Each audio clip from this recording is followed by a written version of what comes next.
You catch him with the Hard Knocks Life Monday through Friday, 7 to 9 a.m., and he was in this chair here this morning, bright and early. How's your stamina holding up? Man, this is the first time that I've had to really get it in, as they like to say. Yep. Every single day. But it's been fun. I've enjoyed every second of it. We've been meeting some really awesome people. I've been watching you work as well, being the voice of the Texas Longhorns and being around the program as long as you have. I've been watching people come to you and talk to you about everything Texas, which is pretty doggone cool, especially because we're pretty much the new kids on the block. Yeah, there is a general curiosity that is going on, and I think it will be ramped up and heightened tomorrow when Steve Sarkisian and Longhorn players are here for Texas Day. Let you know what's coming up on the program here this afternoon. In a few minutes, a good friend of Mike Harges and my own, lifetime Longhorn, Fozzy Whittaker, late of Longhorn Network now, but then and now and going forward also with SiriusXM will join us. So Foz will be with us, one of my all-time favorite Longhorns, and We'll talk about this new world for them. We do have Inconceivable a little later on this hour. Very busy 3 o'clock hour. Bobby Burton from On3 Football, here to talk football and here to talk recruiting, because if there's anybody that's on top of it, it's Bobby. Yeah, he's been around the game a long time, and his channels of contacts are like no other. So it's going to be pretty cool to see and listen to how recruiting is going for Texas, because we know, as everybody else, everybody's talking about Texas and their recruiting is kind of falling off. And it's like, you may say that for a position, but not recruiting as a whole. And till they get to the finish line, Texas is going to be in the hunt to be able to get some of those big-time recruits. Yeah, no doubt about that. So Bobby Burton will be with us in the 3 o'clock hour. Also in the 3 o'clock hour, the commissioner of the Southeastern Conference will be with us, as Greg Sankey will be with us to talk about all things SEC from the broad-based holistic structure of the Southeastern Conference. We'll visit with him in the 3 o'clock hour. In the 4 o'clock hour, we'll continue our football conversations here, but also Gene Watson from the Chicago White Sox organization, our good friend, will join us for our weekly baseball conversation. And what timing for it, because here in the Metroplex, tonight is the 94th Major League All-Star game. You're looking at 3 dudes here are pretty ramped up because we are all going to the game. Absolutely. Tonight. So we're looking forward to that. So we'll get a preview of the All-Star game and a review of the Home Run Derby. And I'll say this to Gino. I rooted for Bobby Witt Jr. all the way up to the final, because then he's going up against the Dodgers. So my man, Teoscar Hernandez, took the Home Run Derby. First time a Dodger has ever won the Derby. I believe it's that's the first time that a Kansas City Royal has made it that far. That's correct. The Derby out of the first round. But it is interesting, because I was watching that, and there was a struggle in between there before your man Hernandez got going. He was wrapping the bat around, and all of a sudden he flattened it out and got that barrel through.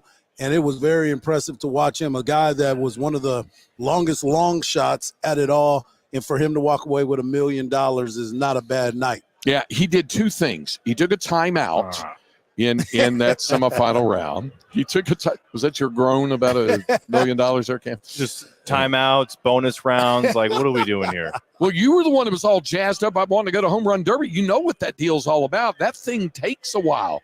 I didn't know it was that long. Oh no, pack a lunch. The thing, and it's actually, and Harts can definitely attest to this. It's actually a little more compact than it used to be. Yep. Remember when Josh Hamilton had that he monstrous went on that 28 home run second round thing? That thing lasted 3.5 hours. It was ridiculous. And we talked about that. We said that it's all about the TV dollars, right? Yep, you want to make sure you draw it out. You got commercials, you got timeouts. You're doing all that. I want to go back to the old school ways, Craig. I just want you to have 10 swings. Pitches. 10 swings. That's it. That's all I want to see. And then you advance. If you don't hit those 10 pitches, you move on. Whatever your total is it. You don't get to extend it and go forward and all that sort of stuff. So he called timeout. He went over and he visited with Vlad Jr. Mm-hmm. And he kept he kept telling him about straightening out that swing plane and going out to left center, and it paid huge dividends on that. And, $100 million dividends. yeah, and even then, it came down to that one last swing where Bobby Witt Jr. hit it to the deepest part of the ballpark. Otherwise, it would have been tied. They might still be doing a swing off if it happened. So anyway, it was a home run derby.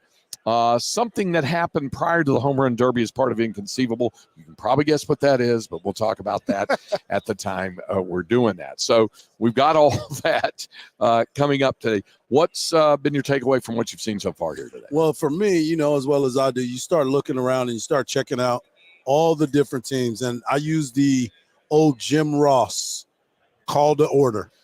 Business is about to pick up. There you go. And it did as Oklahoma came in here. The energy, Kirby Smart kicking it off, letting you know right away they're here on business and they're going to make some things happen. So it's a pretty cool ramp up to what we've all come here for.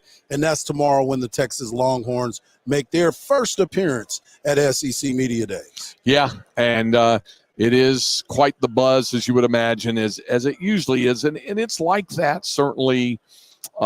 It was like that also with Big 12 Media Days. There was always that kind of buzz and stuff going on.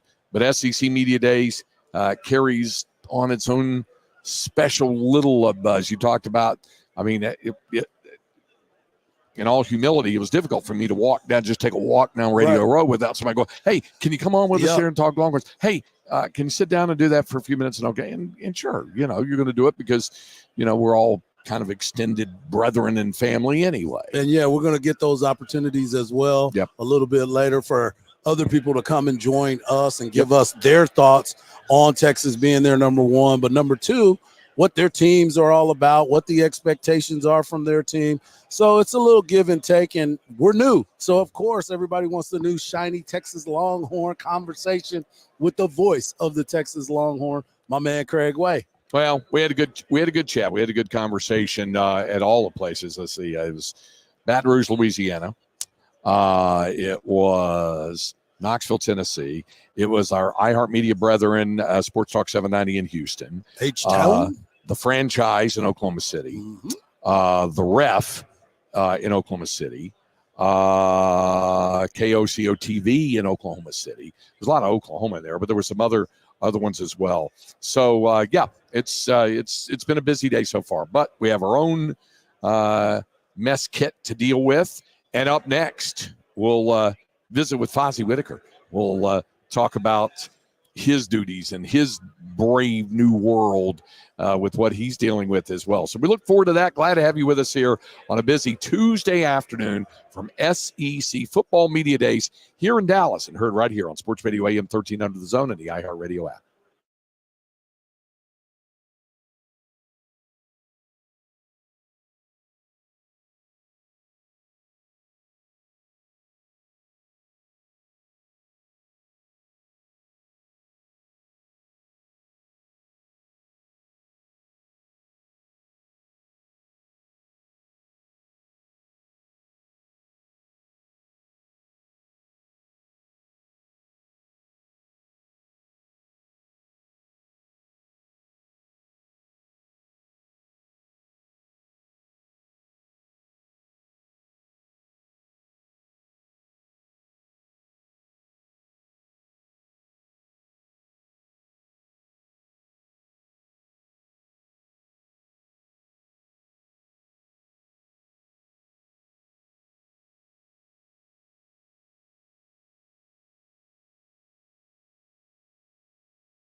It's the Craig Way Show with the voice of the Texas Longhorns and Hall of Fame broadcaster, Craig Way.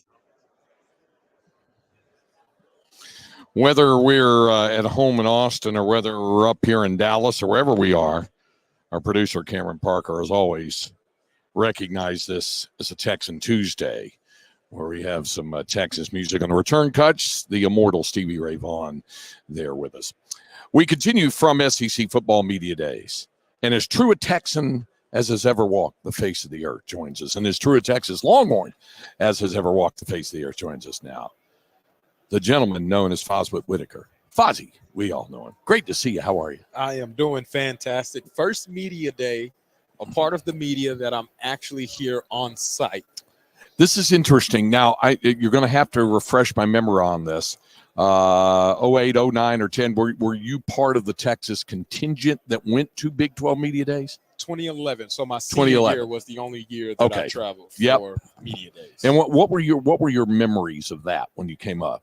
So we might have been in the Omni. I can't remember. I think there was one year we were in the Omni. That might have been when the Big 12 was trying to rescue itself and they were handing out backpacks and everything. So I think it was that year, if I'm not mistaken. But we were in Dallas.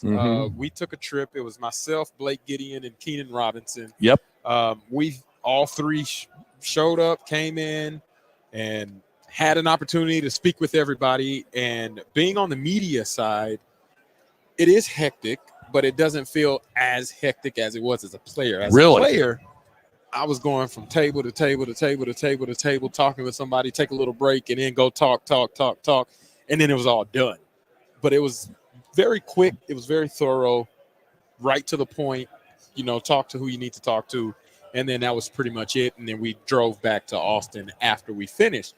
But from the media perspective, right, we got 16 teams split up over 4 days. Being a part of this from this side of the coin has been eye-opening because I have much more respect, and I talked about this even whenever we were doing the NFL draft stuff, but I have much more respect because these are not short days. No. Like, you all are on from 7 a.m. all the way until the end of the media day finishes at 4:35 p.m. And there are people, not just you all, but across this entire ballroom doing the exact same thing. Pulling long days, whether you're on the air the full time or sitting in press conferences or breakout sessions or whatever it might be. It is straining on the body and the mental side of it where you're constantly taking notes, always having to listen to what the next coach is saying. You got 4 teams, 12 different players throughout the course of that, all 4 coaches. It's a lot to take in if you're not prepared for it, but ultimately it has been a fun experience. I've been absolutely celebrating this opportunity in this moment. It's inaugural. It's the big one, right? Texas and Oklahoma first year. So being a part of that, man, I'm truly blessed and just appreciative of everything that I've been able to experience so far. When you were a part of this as a player, I seem to remember this is kind of how it went down. Coach Brown would do a thing where you guys would come in. He would not have seen you under NCAA rules to talk about stuff and how the off-season workouts were going at the time. Things have changed a bit now since then. But the way I understood it is you guys would go to dinner the night before or something sometimes, and he would want to know who's playing well, who's working hard. That's where he says he first learned really about how great a quarterback Colt McCoy could be when he found out when they were all saying he's the guy, even more so than Jevin Sneed. He's the guy, the players and that. So you had that, and then there was like this morning breakfast thing, and me and a couple other media members would be invited up to a private deal, and we would do that. Then they would come in for the car wash all the way around on that thing. But it was always different and different back then, even in the procedure, the way it does it. So what really strikes you when you're here? Is it just the circus environment of it all? Is there always seems to be like an intensity to get to the next event, get to the next press conference, get to the next breakout session, whatever it might be? I think for me, it's a slightly different experience. We're on a completely different floor with SiriusXM, so like it's not as hectic on the 5th floor. I've been told it's quiet up there. It is very quiet. But we have an opportunity to meet with the coaches, and I work in right now with Chris Budden, Dusty Dvorak, who are also SiriusXM and ESPN analysts. And they carry their own cachet and respect. So the three of you are going to get some respect from these coaches coming in. That's the goal, right? We hope that's the case. But we're working 9 a.m. to noon. So we're on a 3-hour time frame. Then the afternoon crew shows up, Jacob Hester, Chris Doring, and Coach Neuheisel, Rick Neuheisel. So we kind of got shifts of how we split it up. The early crew, us, we take on the first 2 teams. So this morning we were able to speak with Coach Kirby Smart, the Georgia constituents. And then we had Josh Heupel in Tennessee. And then this afternoon, the afternoon crew gets Oklahoma, Brent Venables, and then they get Eli Drinkwitz in Missouri. So it's been really cool being able to, number one, talk to these coaches, right? I've never gotten a chance to meet with Josh Heupel, and I know he went to Oklahoma, but he still was a really good quarterback. Sure was. And what he's been able to do at Tennessee, considering coming off of the infractions that they had, and their story is just incredible with what he's been able to do and how he's been able to revolve the talent. Hearing his players talk about him was really pertinent. Hearing Georgia talk about what made Kirby Smart who he is, that was really impressive. Same way with Shane Beamer, right? Whenever his players talked about him, and we got a chance to meet with Luke Doty, the athlete for them, it was like unbelievable, eye-opening experience from him being in 4 different positions all throughout his career. Then same way, like it's just hearing the players talk about their experiences, but then reverting it back to the characteristics of their coach as to why they chose that program or why they're put into that position. That stands out the most to me. What do you like most about being a member of the media now? And what do you like the least? I think for me, being able to talk with the coaches on a more personal basis, right? This access I don't take for granted because there would be no other time frame that I would have the opportunity to have 15, 20 minutes just to talk about ball with the coach. And that goes for any head coach, right? For whatever school, you're pressed to be able to find a window that you can do that. So being able to have that type of access, the players, that is also awesome, right? It's a couple players here that are way more high profile. I really understood that whenever I came in, and every single player that walked into the room that we were hosting the interviews in had better clothes, had better shoes, had better outfits. Like my media day, we had chip issued polos. Like these guys are walking in full Gucci suit with Gucci shoes and a belt, and a Gucci lapel pin and Prada shoes. It's unbelievable. Custom tailored fitted suit. It's unbelievable what these guys are wearing. Like, man, this is a draft fit. This is what you wear on draft night. These guys come in suited and booted for the media days. But I think that access, though, being able to see that, being able to interact with them, talk to them, just have that connection piece, and then just talk ball, right? I love football, so being able to talk ball and understand what has made you successful, what have you learned from previous seasons, or what's getting you to the next step in your career, that is what is invaluable to me. But the thing I hate the worst, or the thing I dislike, is probably – I'm hard pressed right now to find that. It's maybe the travel, maybe having to fly or drive to where you're going, and rather I just wish I could snap my fingers and be on that charter there right now. Just hey, take care of me. Let me be there. I don't have to worry about it. Or fast forward through the travel part. Just end up there because I'm excited. Like whenever I go to bed at night, tonight for instance, man, I'm like I can't wait to speak tomorrow to Kalen DeBoer. Like I can't wait to speak to whoever, right? Sark's coming in tomorrow too. Obviously, I'm definitely excited to talk to him about what he has plans and the other 3 guys. But like, that's where I'm at, man. It's not really any lows in the business that I've experienced so far. That's good. Fozzy Whittaker with us here for a couple more minutes. Has the general conversation amongst the coaches or players been it's Georgia to beat, and then maybe Texas has a shot, or maybe Alabama has a shot, but this is Georgia's league to win this year? You know what I find the most, I guess, interesting or ironic about this time frame is that every coach, no matter what they did last year, and no matter where they're at in their program leading into training camp, has this unwavering, like, positive belief in what they have going on. Mm-hmm. And it doesn't matter who you talk to, right? Clark Lee, Mm-hmm. all the way up to Kirby Smart, Mark Stoops, Steve Sarkisian. It doesn't matter. Jeff Lebby, first year, doesn't matter. They all have this unwavering belief that they're going to experience success this year in some form or capacity. That's before the first ball is kicked off and before the first game is had.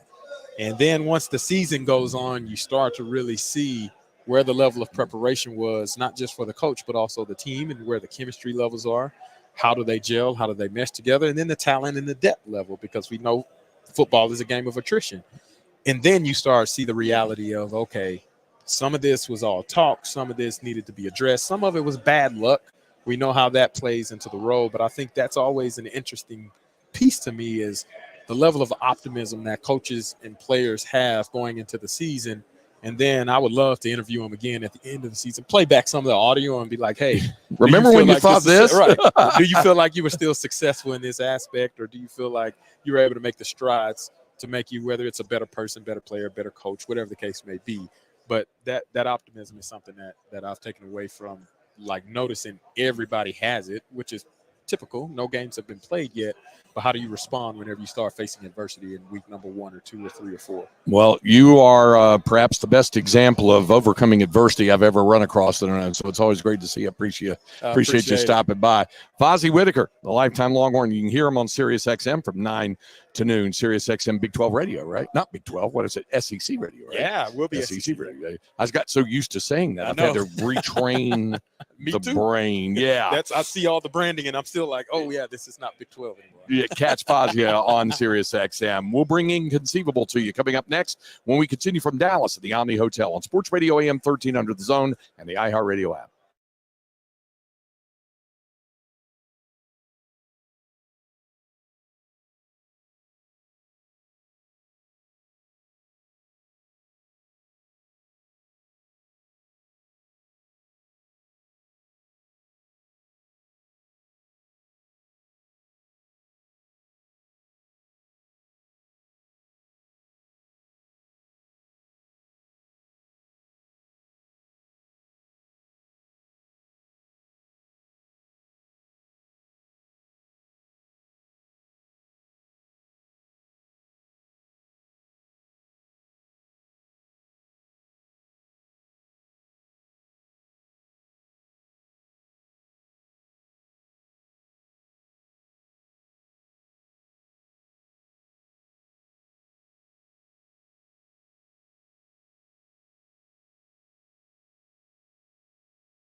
Inconceivable.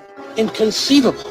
Inconceivable. Inconceivable. You keep using the word. I don't think it means what you think it means. Well, inconceivable on a Tuesday afternoon right here in Dallas, Texas. Inconceivable does happen on a Tuesday. First things first, an update. Neither of us opted for any additional flavors of Dr. Pepper. Oh, that's untrue. Oh, did you go rogue on me? You tried something else? I did. I had Dr. Pepper cherry today. First time. Cherry. Oh, the regular cherry Dr. Pepper? Mm-hmm. I've been drinking that for years. That was my first time ever trying it. And you liked it, didn't you? Tastes like Dr. Pepper. Yeah. A little bit of cherry. It's got a little cherry in it, kind of like Coke, cherry Coke. That had a little bit of cherry flavor. I've been a regular consumer of that. That's my son Jason's favorite. Okay. I think so. Obviously, original Dr. Pepper and the 23 flavors, number one. And then I think it's strawberries and cream behind that. Wow. Then cherry and then coconut out of the ones here. I would put probably cream above cherry. And the Dr. Pepper cream soda. Yeah, that's probably a little bit better. Yeah. So they had the cherry here. They did. I didn't even realize that. Yeah. Okay. Well, they have 18 different flavors of Dr. that's Pepper. true. It's kind of hard to get. Plus, you have Sunkist and 7-Up, and there's Coke and Pepsi products down there as well. Yeah. That's Everything's true. covered. Well, it is the SEC. Yeah. It just means more. Yeah, absolutely. The 16 strong also means the 16 different soda flavors they have here as well. They have lots of bagel flavors and seasonings at Trader Joe's. You like Trader Joe's? Yeah, of course. Yeah, okay. One of the most popular bagel seasonings at Trader Joe's is illegal in South Korea. Did you know that? I think a lot of things probably that are legal here aren't legal in South Korea and Russia. Well, that Free would be speech is North one of Korea and Russia. North Korea. This is South Korea. Democratic nation, South Korea. But here's the deal. They have the seasoning mix called Everything But the Bagel, where you can get the definitely mix. have tried it before. Yeah, okay. Popular with influencers, as I do air quotes, and regularly spotted in recipes on TikTok, contains these ingredients: salt, minced garlic, sesame seeds, and poppy seeds. But it's that last ingredient, poppy seeds. It's banned in South Korea. Travelers arriving at Incheon International Airport in Seoul have reported seeing signs specifically mentioning the everything but the bagel seasoning mix is not permitted. All right, first of all, I'm going to stop right there and say, who's taking bagel seasoning mix with them when they travel internationally? Well, now, Craig, they have bagel spreads where it's bagel flavor. So they have everything flavored cream cheese. Right. That's true. But you wouldn't be able to travel with cream cheese. It'd have to be refrigerated, right? That's true, yeah. So the way this works, there was a poster at the airport.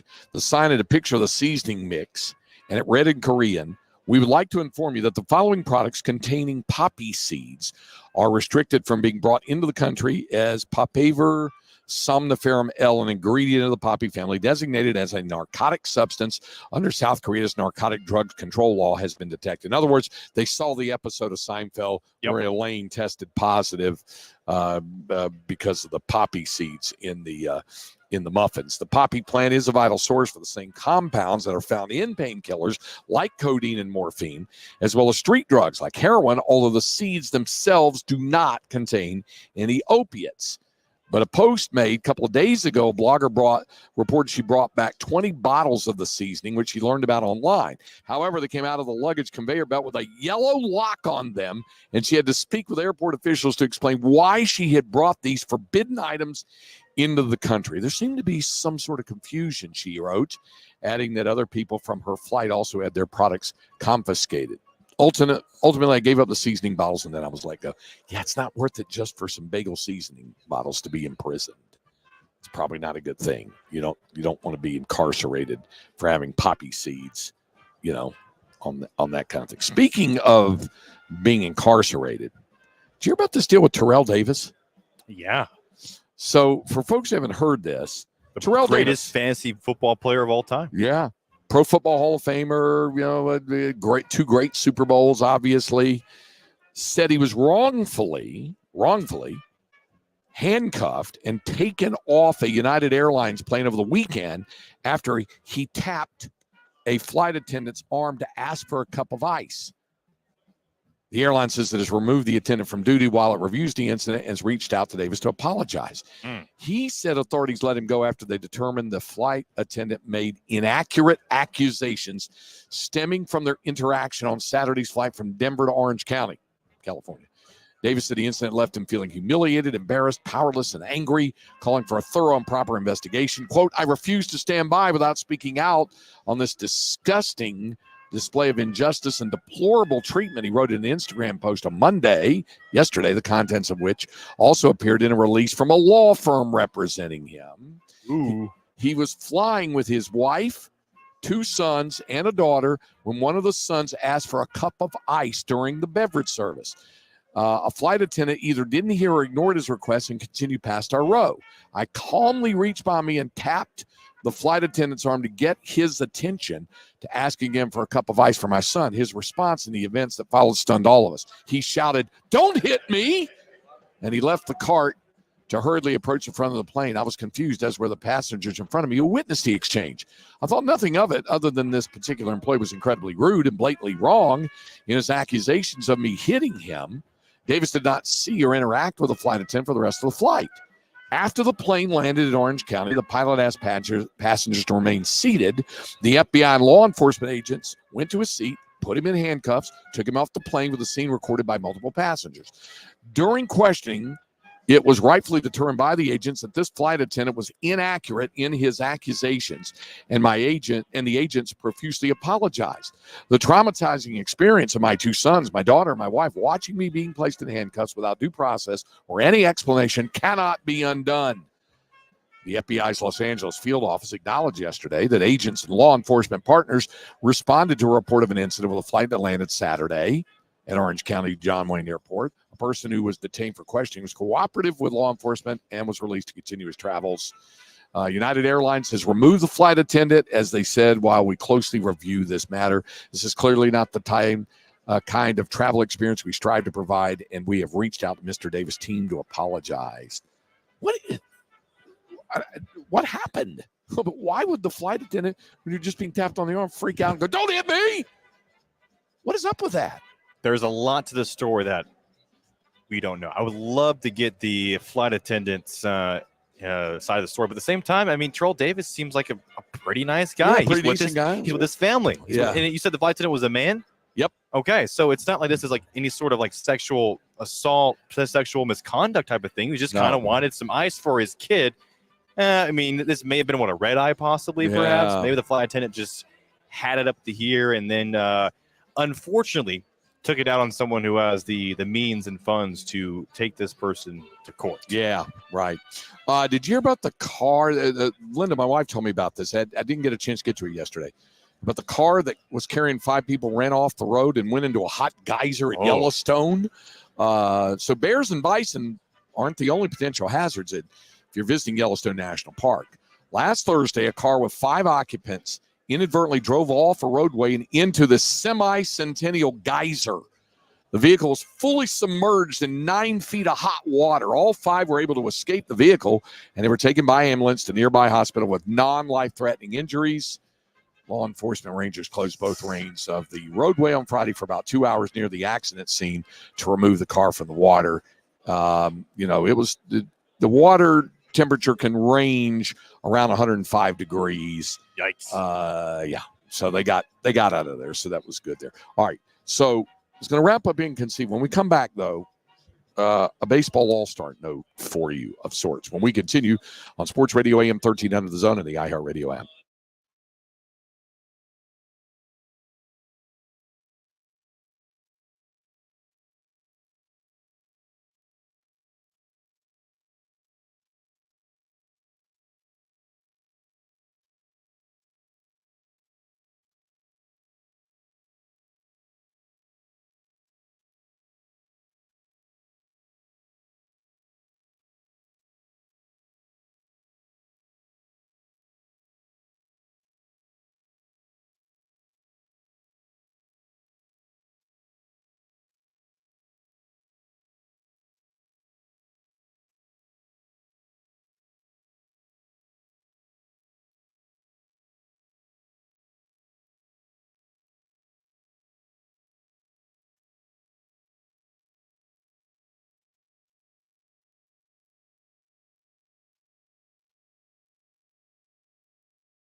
Welcome back to the Craig Way Show and the voice of the Longhorns, Craig Way. Follow Craig on social media at Horn Voice.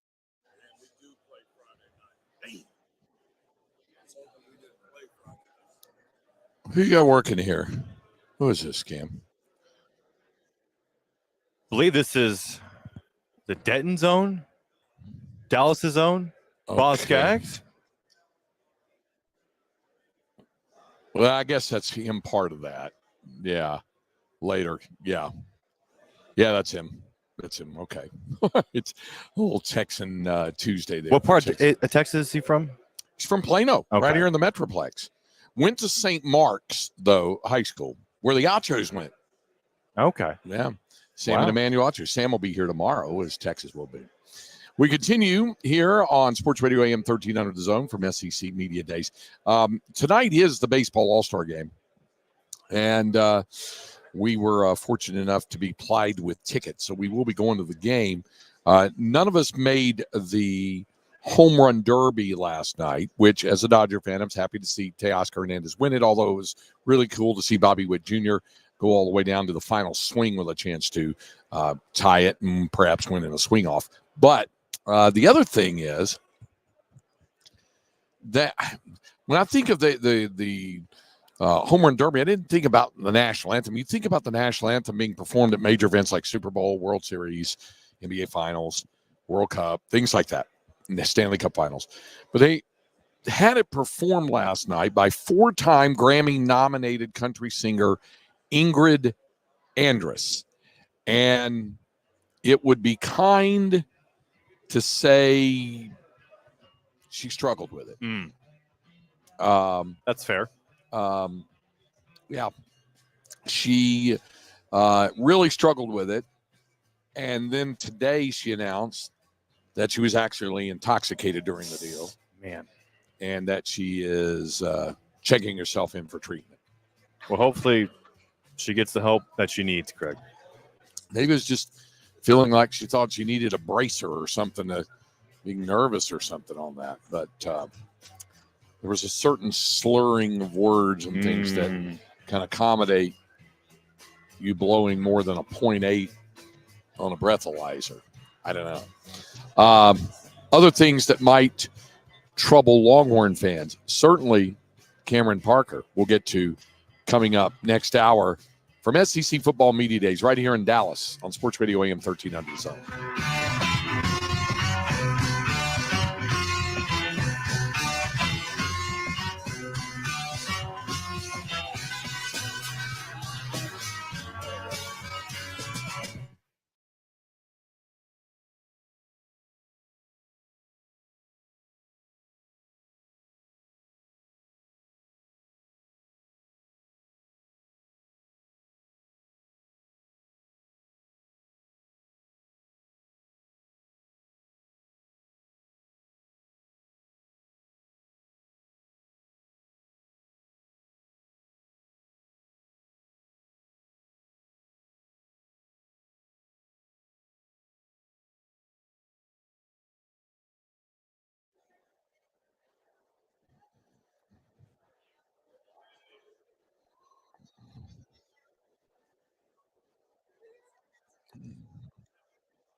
Second hour of the program here on Sports Radio AM 1300 The Zone. Happy to come your way for hour number 2 from SEC Football Media Days here at the Omni Hotel in Dallas. Craig Way alongside the producer, Cameron Parker. Coming up later this hour, pretty crowded hour, Bobby Burton on 3 Football joins us. Old friend of mine. Bobby and I used to do recruiting television shows together back in the 90s. And Bobby will join us. And then later this hour, at around 3:40, the commissioner of the Southeastern Conference, Greg Sankey, will join us as well. So we'll get his thoughts on this new and improved league of the Southeastern Conference. So that's coming up a little bit later on this hour. In the 4 o'clock hour, Gene Watson from the Chicago White Sox organization joins us to look back at the Home Run Derby, the MLB Draft, and a look ahead to tonight's All-Star game. We'll get his thoughts on that. So that is all coming up. Before we get to Bobby Burton and some of the other things, this being day 2, of course, day number 1, you had the commissioner give the kind of the general state of the conference address. And Greg Sankey did that. And then you heard from the coaches yesterday. You heard from Lane Kiffin at Ole Miss. You heard from Brian Kelly at LSU. You heard from Shane Beamer at South Carolina. And you heard from Clark Lee at Vanderbilt. Today, the coaches, and we'll hear from in the 4 o'clock hour, we'll hear a little bit from Kirby Smart, the coach at Georgia, also Brent Venables, the coach at Oklahoma. The other 2 coaches to speak here today, Josh Heupel, the head coach at Tennessee, and also the head coach at Missouri, Eli Drinkwitz. And then tomorrow, it'll be Kalen DeBoer, the Alabama head coach. Also Jeff Lebby, the new head coach at Mississippi State, I believe is tomorrow. Also tomorrow, obviously Steve Sarkisian for Texas. And who am I leaving out tomorrow? Is it Florida tomorrow? I think Florida is Thursday. Okay. All right. No, you are correct. It is Billy Napier tomorrow. Okay, so Billy Napier, the head coach of Florida tomorrow. And then on Thursday, Mike Elko at Texas A&M. We'll hear from him. We'll hear from Sam Pittman at Arkansas. Hugh Freeze. Am I looking at everything properly here? Hugh Freeze and Mark Stoops also. Who's almost the Aggies head coach and was for a couple hours. Yeah, you're right. Hugh Freeze at Auburn, of course, and then Mark Stoops from Kentucky. So that'll be tomorrow. Also this morning, the supervisor of officials for the Southeastern Conference, John McDavid, spoke, and he had this is something that you hear every year from wherever you are, and it was like this at Big 12 football media days as well. So John McDavid is the supervisor of officials for the SEC, and you knew it was going to be a topic of conversation, and that was the whole thing about horns down. And you could probably tell from Cameron's response early on that it has wearied you a bit, hasn't it? I think it's wearied the Texas fan base, the Texas coaches, players, and even us media folk, where I didn't even think it was a discussion that even needed to begin with the horns down penalty. I've never found it offensive. I don't think players or coaches really find it offensive. Sure, when Will Greer does it to beat you in overtime, yeah, you're going to get pissed off about it, but he could have done any hand gesture and you would have taken offense to it. That's just the heat of the moment. Outside of that, I don't think anybody has an issue with it. And it feels like every single media day for the past 3-4 years, whether it was the SEC or the Big 12, there's always a discussion about horns down. And people on Twitter and social media, well, Texas fans, I can't believe it's not us. It's not Texas fans. It's people in the media asking these questions about a question that still should not even be asked, because as Harge and I talked about this morning, who cares about horns down? Who cares?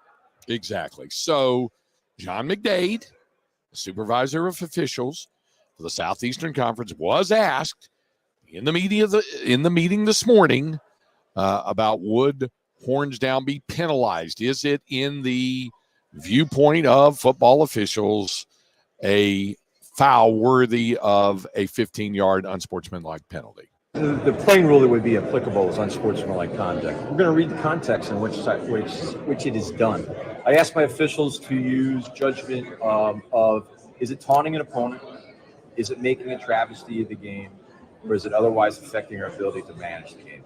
A travesty of the game is something that offends the senses, right? Take the act out of a football stadium, go put it in a shopping mall, in a grocery store. Is it something that would offend the senses of the majority of regional people in the area, right? Giving this signal, to me, isn't offensive, right, in that particular context. So let's go back on the field. We have a player that's giving it. Is it taunting an opponent, or is it making a travesty of the game? If an opponent of Texas would score a touchdown, and in celebration with their teammates going back up the sideline, they're giving the signal, that's not an issue. We have that already in the Southeastern Conference. We have teams that have things like the Gator Chomp, the things like the Shark Fin for the defense, where that thing has been done. And over the years, we've evaluated, is it taunting? Is it making a travesty of the game? Is it otherwise affecting our ability to manage the game? If the answer is no, then it's not a foul. Now, if he tackles a player and stands right over them and gives it, now we've got taunting. That would be unsportsmanlike conduct. Yeah, I think that's a pretty clean, clear explanation of it. And if we can just let it go with that. It's the difference between somebody flashing something and taunting. The problem is there's taunting on the field, which is rare, but does happen from the time to time. And that is different than taunting in the stands where the dude next to you is giving you horns down right in your face. Okay, that's fine. That's up to you and how you handle it. But that has nothing to do with the game and should not be penalized as such. Now, as John McDade said, if it's right there in the face of the player after a tackle or whatever, and you're standing over or you're doing something like that, different issue.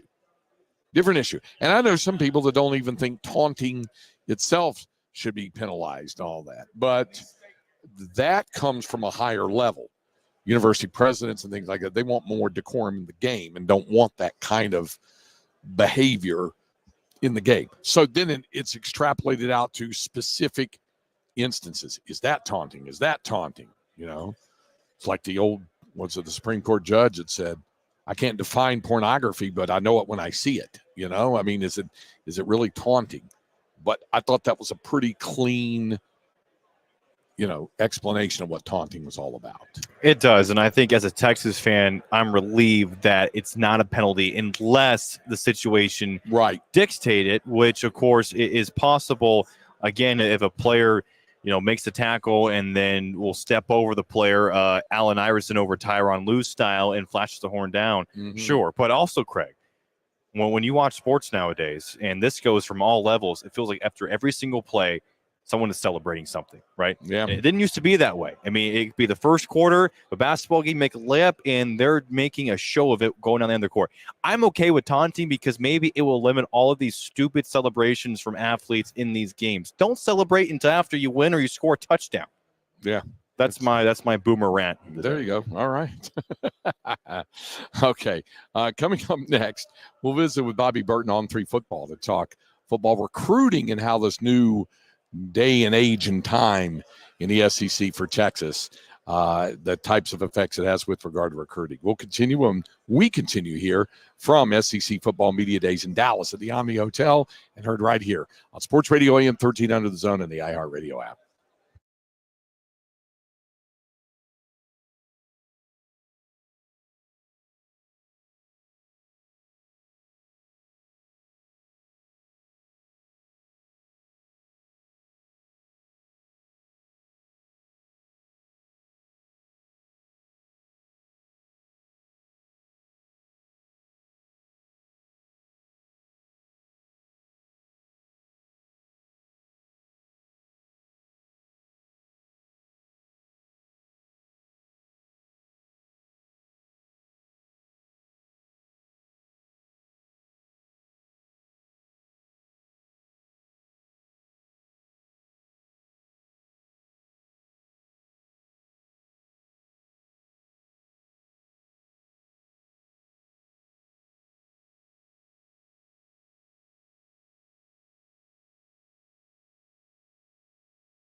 We're back. It's the Craig Way Show with Hall of Fame broadcaster and voice of the Texas Longhorns, Craig Way.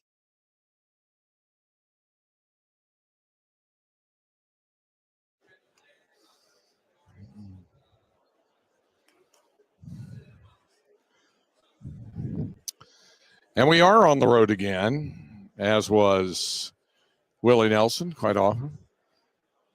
On the road some 200 miles north of Dallas, north of Austin, up in Dallas for SEC football media days here on day number 2. There has been one more Texas Longhorn taken in the Major League Baseball amateur draft. So we should tell you about that in the 14th round of the draft, Tanner Witt was selected by the New York Mets. So he becomes the third Longhorn off the active roster to be. He was the 413th overall player selected in the draft. And certainly Tanner's one of those guys you root for because of everything he's been through and just a great team guy and all this. And hopefully with the arm difficulties he's had, he can work through that and have himself a major league career. As I mentioned, one of the things we wanted to do was have an opportunity to visit with people around the SEC and also old friends. Old friends is a good way to describe it. I'm now both, by the way, I think. Yeah, absolutely. Bobby Burton on 3 Football with us now, and Bobby and I go back into the early 90s. We started doing recruiting shows yet now. I know we only have the one segment together, but I do think there is maybe just enough time for you to list all of the agencies in your realm as you discovered new frontiers and really, and I mean this genuinely and sincerely, redefined the age and art and science of the recruiting world. You know, I it's funny. Thank you for the it's true opening. Yeah, we've had a good run last 25 years and 30 years with you, Craig, and we started Rivals. We started 24/7 Sports, and then started On 3. About a year ago, actually, I decided to start something called On Texas Football. On Texas Football. I said On 3 Football. I meant to say On Texas Football. Yeah, and it is a Texas football /sports community on the web, on YouTube, and a podcast. We also have a website called ontexasfootball.com. And I just, I've done all the Rivals and 24/7 stuff, and I just felt like I wanted to do something that was in the audio video realm that was a little bit different and more focused on that, whereas the previous things I've done have really been web focused only. And I mean, like message boards, and those are great. I'm not, you lived that world for a while. I did it for 30 years. Yeah. I did it for 30 years. But you also, it's kind of come full circle now with On Texas Football to what we were doing. We were doing the recruiting show back in the 90s because that was video. Yes, it was video. And we did the recruiting show. And, what was that called? It was called Inside Southwest Recruiting, something like that. It was the biggest, mouthful of words. It was. But going around in that van. I remember going around in the van that was like the Texas High School. We had the high school extra van. Yep, I remember doing all that, and it's been fun. I mean, we've been. I was talking about somebody today, Brian Robeson, the former Longhorn. Yes, he just bought a ranch apparently down in Belleville. Okay, I went through Belleville. Absolutely. You and I've been to all these small Texas towns, and it's part about what I love about the job. One of my favorite stories, and I told the story when I was on Bobby's podcast pretty recently, because you have the podcast going too. Yep. This is, I'm going to guess, 95, maybe 96, right in that realm. Bobby and I are doing the show. And first of all, in 95, we had to do a National Signing Day show. And we did that down in Houston. And that was kind of haphazard and crazy. And then I had to get over to Autry Court because Texas was playing Rice in basketball that night. So it was the first Wednesday in February and all that other kind of stuff. However, we go to Denison, and there was a pretty highly rated recruit a young man by the name of Denard Whitfield. I think he wore number 49. Yep, his defensive end. Yeah. And he was a wrecking crew. He could do lots of things. We lived in Denison. So we go up to visit with him to do this feature. And we get out, and it is in a not greatly developed part of town. Would that be a fair way to describe it? That would be perfectly described. Yeah. And it was a single family home. And I think he had a single mom. And she welcomed us with open arms. She was wonderful to us.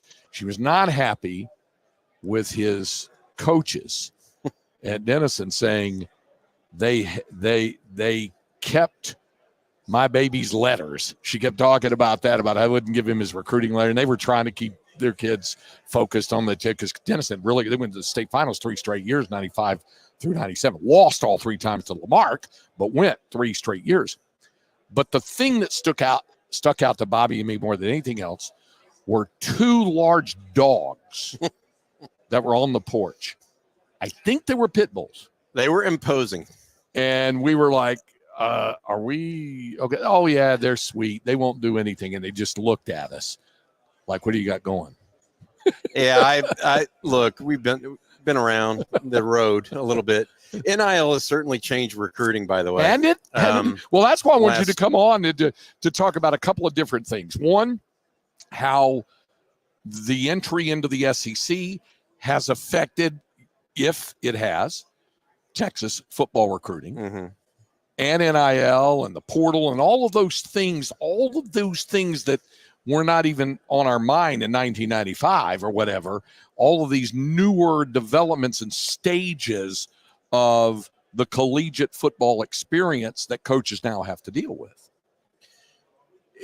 It's not just affected Texas, NIL. Mm-hmm. It's affected around the country, and players and coaches and even and particularly recruits and their parents.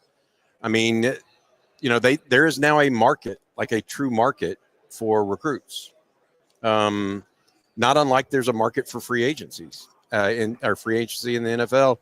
The subtract a 0, mm-hmm. And you get the right number. But my point being is now Steve Sarkisian is not just a football coach anymore. He has to be a general manager. And that changes his job, and that changes Brent Venable's job and Mike Elko and everybody else's. They're no longer worried about 1st and 10 from your own 40. They're worried about, did I raise enough money in NIL? What's my, salary cap? What is this going to look like next year? And we're sitting here right in the SEC Media Days, and I'm looking literally at Nick Saban. Mm-hmm. And he's 5 feet from us. Yes, he literally is. And I think that those kind of issues are part of probably why he's not coaching coaching this year, because it just changed the job so much. And it's not that he couldn't adapt. He adapted his entire life and did an unbelievable job. It changed it fundamentally for some guys that wanted it to be about something else. And at the same time, I'm sitting here and look at the people here, the number of 1,000 plus media members. Yeah. The sport has never been healthier. Right. Ever. And so while change is upon us and happening, the game is still the same. And people still want to root for the orange and white. They still want to, root for the crimson and cream. That's still what it is. And so as much as things change, things stay the same too. And so jobs for Steve Sarkisian, those guys, it increased not only their responsibility but their scope. Yeah.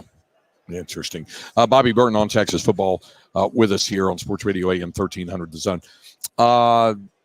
You hear whispers and stuff, and your ear is always to the grindstone on this. And I think people who follow the recruiting game look for the earliest little bitty sign to make a judgment on things, good, bad, and different. You have learned over the years that it's a long process. It is the old marathon, not a sprint. But what is your thought on where Texas football recruiting is for 2025 and even 2026 in the short term and projecting. Well, I really like where Steve Sarkisian's got the program, period. He hasn't, he's pretty, I want to say this the right way. He's hard-headed, but I don't know that he's stubborn. And there's a little bit of difference there. Stubborn is Dabo Sweeney not taking a single guy in the portal. Hard-headed is believing you have it the right way and going the right way. And I think that he's done that really well. I mean, there's a subtle difference, but it's meaningful. They're at 15 commitments currently for this recruiting class. They just picked up Nick Townsend, the tight end that I think he's a terrific player out of Spring Decaney. The guy that people ask me who he reminded me of, it's former Longhorn. It's Bo Scaife. Yeah, he's about 6'3", 225, 230. He played tight end. He flexed out a lot. Played defensive end. Played middle linebacker a lot. You kind of described JT Sanders just then. Yeah, I did. But here's the deal: he's a little bit more physical than JT was. Wow. JT liked to go run the jump ball drill in the red zone. That's right. In high school, Nick Townsend runs a 10.9 100 meter. And you know what else was interesting? He's the Wildcat quarterback, first team as a tight end. Now there's not many, but Bo Scaife used to return kicks. I don't know, in high school, and so that's the guy that he reminds me of. 7-8 year pro after 2 knee surgeries for the Longhorns. But guys like that, Texas is picking up. I don't want to say on the regular. I mean, because I think he's a top 10, top 15 player in the state. But Sark's just done a nice job. Another guy they just picked up last week is Cade Phillips. So Cade Phillips is, I'd say, people have him ranked around the top 30 in the state. But let me give you his data points, and you tell me if this sounds like he might be a little higher. He's 6'2", 185, and he long jumped 24 foot 7 inches. Wow. That doesn't sound like a lower mid 4. I mean, right. Yes. And so Sark's done a great job, I think, of evaluation. I think he's done a really good job of adapting to the new world order of NIL and portal.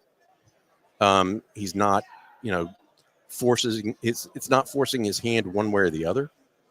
And so I'm very, very high on where he's taking this program and the trajectory of it. And to top all of that off, what's the most important position on the football field? Yeah, the quarterback, what he's done with the room. Unbelievable. I mean, that's, as well as I did. I mean, we're sitting in, you get quarterback. Wasn't that long ago. No, you get quarterback right. And you get a lot of it right. Exactly. You get a lot of it right. Let me ask you this, Bobby. This is one other fascinating thing when you described Steve, when you talked about the hard-headed thing, and I think what it speaks to, and Sark will say this when folks ask him about recruiting ratings or this or that, and he said, his words, he said, we don't worry about stars or recruiting rate. He goes, we pay attention to them, but we don't worry about it. We're looking for who fits right tactically, athletically, culturally, academically, everything in the program. Would that all fall under the category of hard-headed, what you're talking about? Yeah, I mean, you have to. And that's why, like I said, there's a very small difference between hard-headed and stubborn. Yep. Right? Stubborn is where it's to a point of failure. Right? I'm only going to continue to do it my way because I believe it's going to work. It worked before, and nothing changes that, even though times change. Hard-headed is you can be moved off your position after you learn that you're wrong. It's just a matter of learning, whether that is going to work or not. And so I admire people that are. He's got a long history of success in college football, whether it's as a head coach or as an assistant. And so you appreciate guys that go to work every day. I mean, last year, one of the things I really thought was tremendous about Steve Sarkisian, and you and I both like to take our vacations, right? Steve Sarkisian, he didn't take a single day vacation or like one or 2 days last summer. It was like 2 days. Yeah. And then he came back. And so, but he was so committed to the team because he felt like he had something special. You know what I mean? And that plays out in recruiting particularly, because while your team may sense that if you stay on your recruits like that, it'll pay dividends. It's like you can't go a week without talking to those guys, and they think, oh, well, this other coach over here from, East Texas, whatever, is giving me a little bit more love. You must not like me as much. Well, no, I'm literally just taking a vacation with my family right now, but a 17-year-old doesn't necessarily see it that way. Yeah, it's a good point. It's not the way it goes. So on TexasFootball.com is where they can go to subscribe. Yeah, go to subscribe on Texas Football. We call them an OG, by the way. They're OTF OGs, like you, Craig. We're OGs. You're an OG. You're an original gangster. I was just thinking old guy, Hey, it can be that too. Yeah, that's what I was thinking. It's great to see. I appreciate you dropping by. I appreciate you, Craig. All You're right. always good. All right, Bobby Burton with us. Coming up, we're going to visit with the commissioner, Greg Sankey. We'll continue here from SEC Football Media Days on Sports Radio AM 13 Under the Zone and the iHeartRadio app.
Back to the Craig Way Show.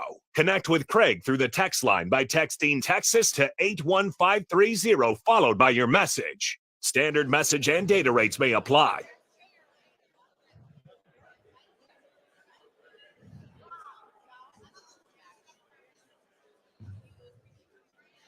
Little checks on Tuesday. What do you got working here? Oh, George Jones choices, because the SEC seems to have their choice of who else they could add to this conference, and Florida State does not have a choice. They're stuck in the ACC. At least according to the grant of rights agreement. Now, we'll ask the commissioner. We're due to visit with SEC Commissioner Greg Sankey. We're told he's just finishing up some things and will be with us shortly. All right, in the meantime, I want you to hear from Oklahoma Sooners head coach Brent Venables. And the Sooners had a bounce back after a difficult year the year before. And these are the opening. Oh, wait, the commissioner's coming down here right now. Thanks to our fearless leader, Terry Fox. He was able to round him up. So we'll do that. Let's hear from the commissioner about the horns down thing. Do you have that handy? I'll tell you what, we'll dig that up. And we'll bring that to you coming up at the 4 o'clock hour, because we don't want the commissioner to have to wait. So he's going to come over and visit with us right now. So we're very pleased to have him join us. He's walking over. We were told he would be right here and was finishing up some things. And so there he is. And here's what's also very, very impressive about the commissioner of the Southeastern Conference is that he comes equipped with his own headset. And that's a good thing. And I would imagine also with the amount of interviews to be done with the sharing of headsets and the things of that nature, that's probably a very smart and salient idea to do with it. And by the way, it's that particular model is my personal favorite, the Sennheiser.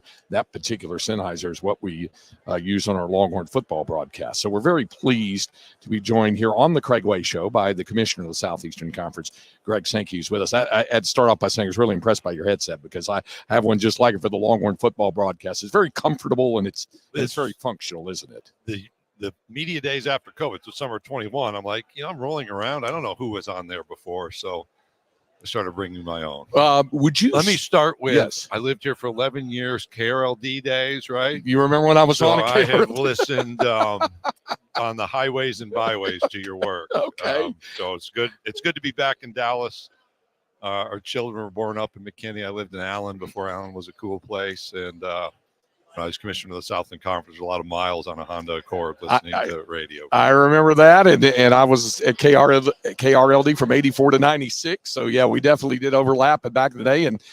And I was a product of a Southland Conference school at the time, North Texas. Yeah. Back in the North Texas State days. It's good. And I know I feel the same way when I get a chance to come back up here to the Metroplex, because it does evoke a lot of memories. And this is a really interesting thing, because here you have the charge of the most successful collegiate athletic conference in the nation, and the familial feel, I think, is the best way to describe it, that we have gotten, that not just our flagship radio station for the Longhorns, but the Texas media as well. What I've heard is there's a real communal feel to it that certainly wasn't there at the start of the Big 12 days, because that was a kind of a forced marriage thing. And then, but even just beyond that, I think everybody's been kind of made to feel comfortable. And I don't know if that was a directive on your part, but it certainly has worked out well. I think that's who we are. I would describe that as the culture that we've tried to build. Now we have intense rivalries, we have disagreements, but we are in this together. And we've had a long lead up from 21, when the news broke about this possibility to it happening, to entry officially just a few weeks ago, and then play a few weeks ahead. That has allowed things to settle. There's a lot that's happened around that I think has explained our decision making and the decision making of Oklahoma and Texas.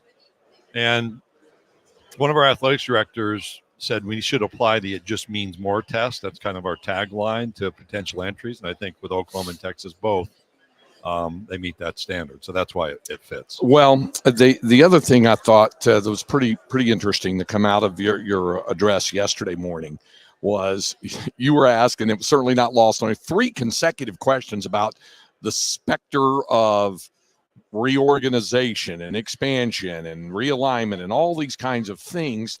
And what you kept coming back to was something I thought of when I was looked at there, the now 16 strong banner that I can tell. I got the feeling that from you and probably from those from the presidents of the institutions here, that everybody feels really, really good about where this number is and the actual makeup of the 16. And I'm going to reorder those. I think the makeup is the lead story.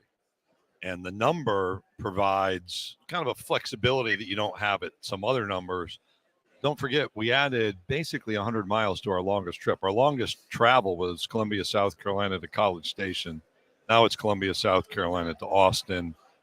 Gainesville to Columbia, Missouri is a long trip. Lexington to Austin will be a longer trip. But they're all in that same general distance. And that's very different from what anyone else at the highest level of college athletics faces. And so it's number, it's that peer institution, peer athletic program, similar expectations, geographical continuity, high level of support, fan intensity. Like when I visited with Chris Del Conte early on, I asked about like fan travel patterns for visiting institutions for football games. And he told me a number and I was shocked. And I told him, like, when Kentucky visited College Station for football, first time they had 10,000 fans at Kyle Field. And he was shocked. And I think that's who we are. And again, that's that familiarity that's there now and will develop over time. But we can't be inattentive to what's happening around us. What I wanted to communicate is I have to watch what's happening in other places. They've all signed contracts. They're now debating whether those should apply or not. That's not about our decision making. We're going to be attentive. We'll be prepared. But we really think we've got the right mix of 16 universities, incredible athletic programs, and that gives us a level of excitement about our future. Visiting with the commissioner of the Southeastern Conference, Greg Sankey, here on Sports Radio AM 1300 The Zone. You were also asked about, and we all kind of smirked a little bit, tiebreakers. I was asking about that with the top 2 going.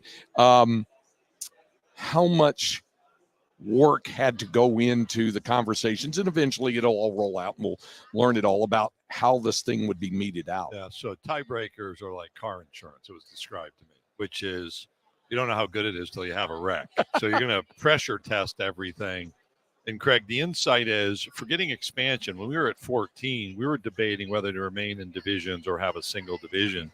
And that preset a discussion about what tiebreakers might look like. And so that conversations continued. We just had a dialogue about a week and a half ago with athletics directors. We were in person at the end of May, where we wanted to fine tune some things before you make an announcement. So things are crafted. It's order of priority, maybe an is here that's deleted or a will instead of a would. And we'll wrap it up, I would think, in early August. The other thing, again, and it rolled back to that expansion question with Andrew Adelson from ESPN asked you about the word tomorrow. And it made me think of Shakespeare, tomorrow and tomorrow and tomorrow, that sort of thing. But I was thinking of it in a more global sense, not just necessarily about size of the league or membership or whatever, but even things like whether tomorrow means somewhere down the road a division and the alignment, or is it like this? Is it your thought that let's see how this works for a bit, and if your membership, your constituency tells you we think we might want to discuss the possibility of something else, then it opens up to that? I don't know that it's that specific, but that's a possibility. And I think we're actually engaging here in the art of possibility, right? So with that theme, we have our schedule formatted 8 games for 24 and 25. So in 26, the general thought is the debate is 8 or 9 games. And then how do you make those allocations from a competitive balance standpoint? We've done a lot of analytic work on that. Does it open up other possibilities? Those have been introduced previously. Could those come back? They could. They're kind of on that side shelf at the moment. But we're going to go through a season at 16. We're going to go through a championship game that's going to lead to a college football playoff all of which are first-time learning experiences. So rather than just project things, we'll have some actual data that we can use and do some other projections and inform our decision making. And I would think when you look at the 26th season, we'll get through the football season, we'll get to the first quarter of 2025 and round out our decision making. All right. I can't let you go without branching into other sports as well, since I do the play-by-play for football, men's basketball, women's basketball, and baseball. The whole listing of championships. Tell folks in Austin who don't know how special the Hoover Met is for baseball, or also how Bridgestone Arena worked for the men's basketball tournament, or Bonds, of course, for the women's event there in Greenville and other places that you've done it, the thought process that goes into the championship sites. And we're looking at implementing a volleyball championship as well, tournament. So we'll take baseball since that's the most recent. We've been at Hoover for 25 years. It's a stadium where Michael Jordan played in the 80s. So it's not the brand new modern brick stadium. They've done a great job investing in the facility. We have 250 plus RV hookups, and those sell out. So if you have an RV and you're a Texas fan and you want to come to Hoover, when we put those RV spots on sale at 10 a.m. on a Monday, whenever it is, you better be in that queue, because by noon they're gone. And it is a community. It is fun to walk through. We can fit about 15,000 people. It's outdoors, so you know what? It rains. It's actually a setup for the struggles that teams face in regional, super regionals, and in Omaha, because they don't have that experience until they're in a conference tournament. We're going to have a single elimination tournament, so everybody's going to be there. You'll know your team will be there. It's up to them how long they stay. Our men's basketball is a predetermined site. We're in Nashville through the rest of this decade, very centrally located, very accessible by airlines. You can actually hop in a car in it. It's a painful drive, but if you're going to go spend a week, you can get up there. Everything's downtown, all kinds of hotel options, entertainment options, Broadway right outside. We don't have to create events because you can just walk outside the arena and go to a honky-tonk and have fun or have a great meal. Women's basketball in Greenville, so we're about to move into our 5th year there. If you've not been to Greenville, South Carolina, a long way away from Austin, it's the other side geographically, but a beautiful downtown. It is one of the undersold cities, I think, in America. And our hosts have been great, an outstanding arena that fits really well, and hosts some women's basketball and men's basketball tournament events at the NCAA level. So it gives us some experience and knowledge there. And football is in Atlanta. That's the goal. If you get to Atlanta, you're going to have an opportunity to play for a national championship. Atlanta is a competitive marketplace for us.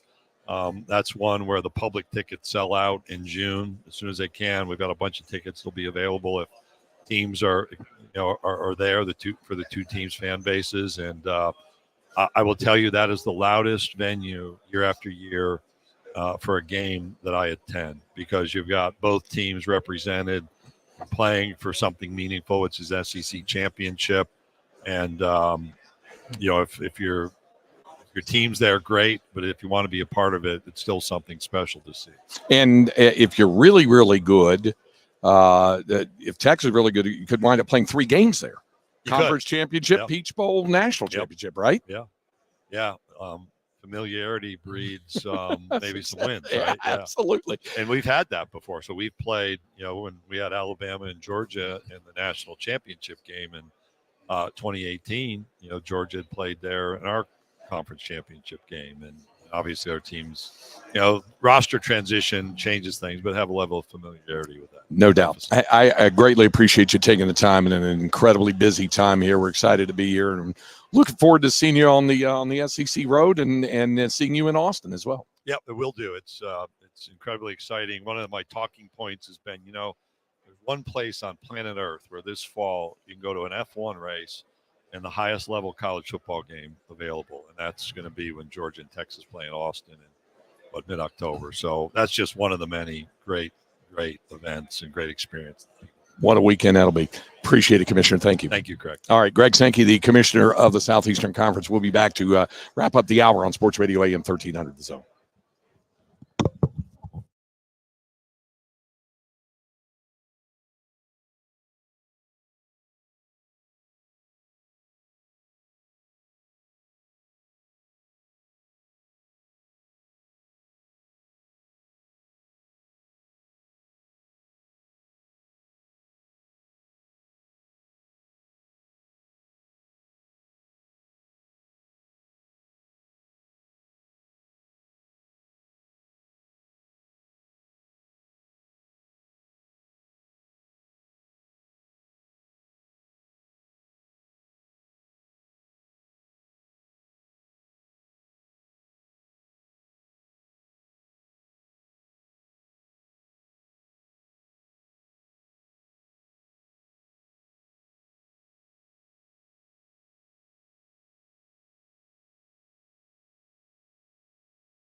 All right. Thanks again to Greg Sankey, Commissioner of the Southeastern Conference, joining us. We have one more hour of the program to go. In fact, just past the top of the hour. So stay with us. Coming up next, we will hear from Brent Venables, who's about 5 feet away from us doing an interview right now. But we'll hear from Brent Venables, the head coach of the Oklahoma Sooners. Also, we'll visit with Gene Watson from the Chicago White Sox. A little all-star game preview tonight. It's a busy time here in Dallas, Texas. This is Sports Radio AM 1300 The Zone.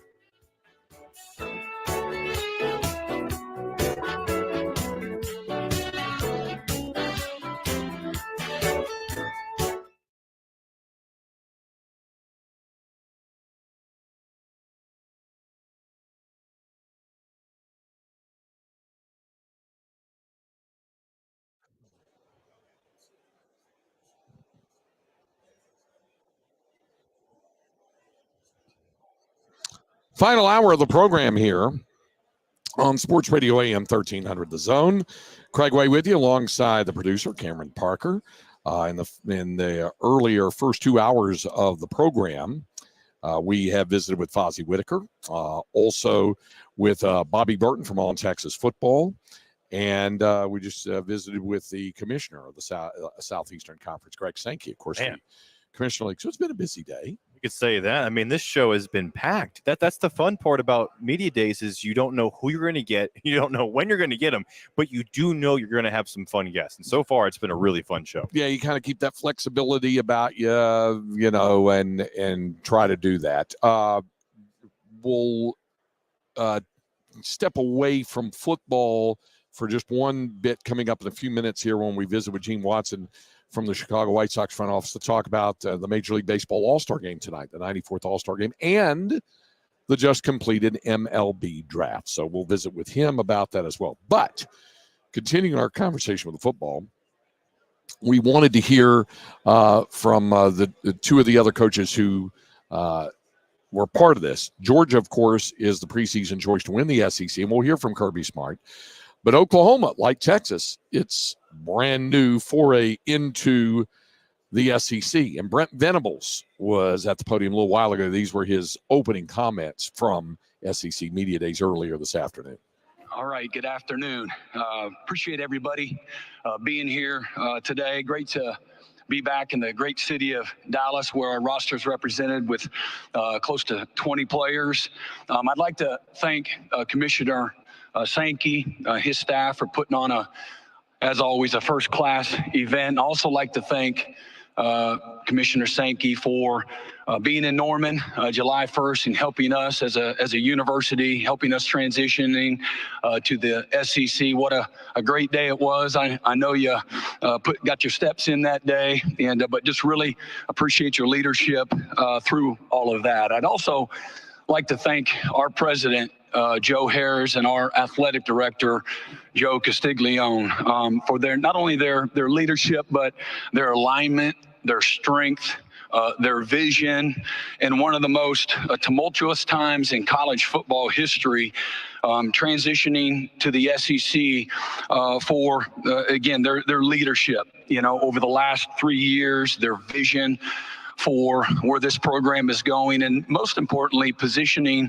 Oklahoma in a great way as a newest member of the strongest conference in all of collegiate athletics, the SEC. I've brought 3 players with me today, and I would be remiss if I just didn't thank them for standing alongside with me here today, representing what I believe is the strongest group of leadership and accountability that I've been a part of while I've been at the University of Oklahoma. And the things that they stand for are all the right things when it comes to being a college football player. That's off the field, that's on the field, that's making everyone around them better.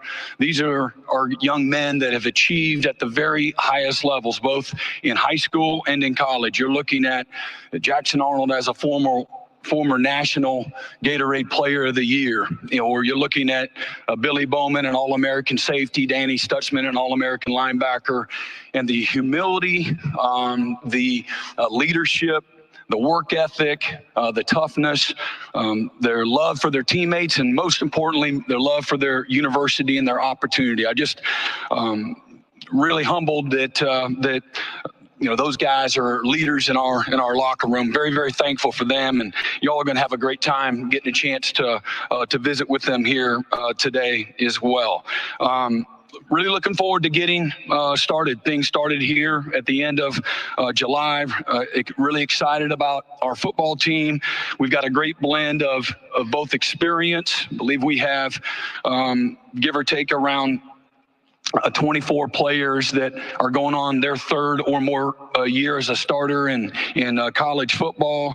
And we also have this amazing foundation of youth. We have 52 scholarship players that are either a freshman or sophomore going into this year. We're going to welcome 53 players this season that have never been at Oklahoma in the fall to run out on the field. And that's 38 scholarship players and 15 walk-ons. We do have, again, a lot to look forward to. We have, I love the direction of this football team and the development since January that's taken place, but we still have a lot of work to do.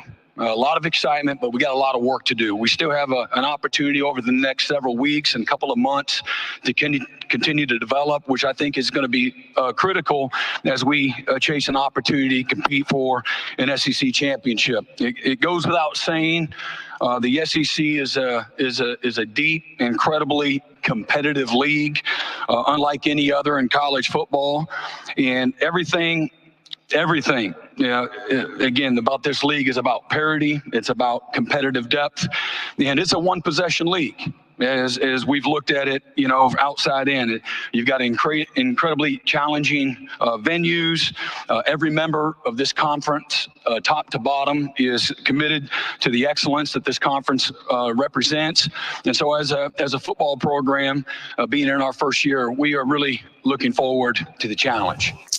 That's the opening statement from Brent Venables, and he, like all the coaches do here, addressed a variety of questions. But I guess we should give his response to this whole horns down thing, and hopefully we can put this thing to bed. I hope Sark is not asked about this tomorrow. Oh, I hope. I don't know if he will. He will. If they asked Brent Venables about it, then I'm sure they will ask Steve Sarkisian. And he is always pretty frank and honest. I can't wait for his response. If it does indeed pan out that way. All right, let's hear Brent Venables' response to this question about should horns down be penalized? Should be penalized, like on the field? Is that what you're referring to? I don't really have an opinion.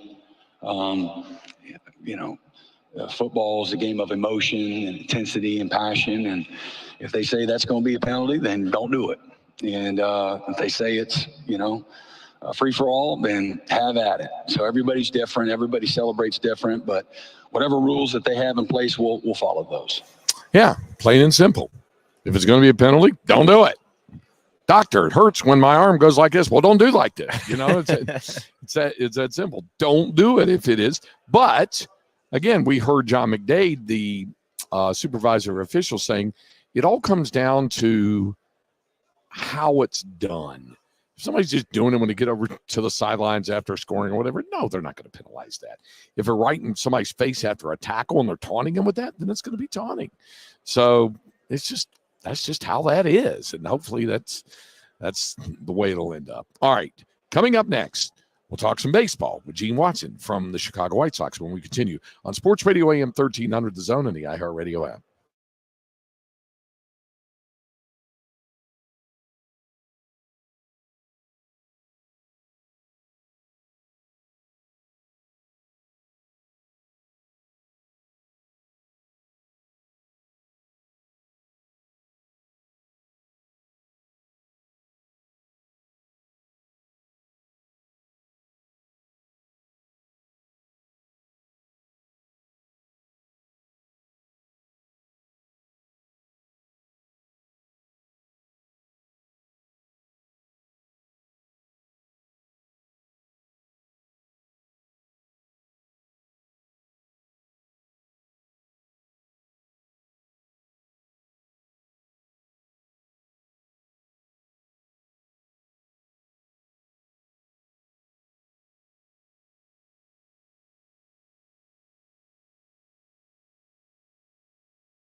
And we're back to the Craig Way Show.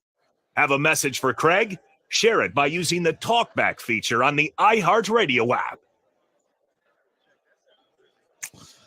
Okay, even in the midst of all that is going on with SEC football media days and visiting with the commissioner today, Greg Sankey, and hearing from Brent Venables, the Oklahoma coach. We'll hear from Kirby Smart a little bit before we're done.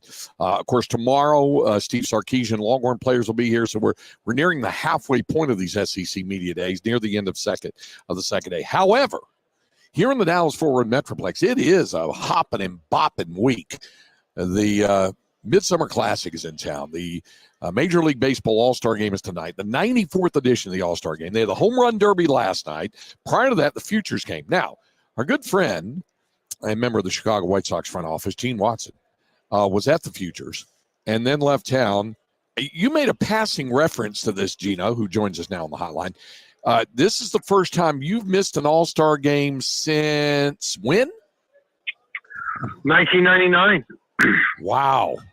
Started in 2000 in Atlanta, and I hadn't missed one until this year, but being more involved in the draft here in Chicago, it just wasn't feasible. And it was probably good for me that I'm not there, because it'd be a little circus with the amount of people that I have there. My schedule might have been run a little thin. So it's actually a blessing in disguise. I get that. Let's call it what it is. I won't be at the stockyards all week. Yeah, so there you go. Okay, all right, that makes sense.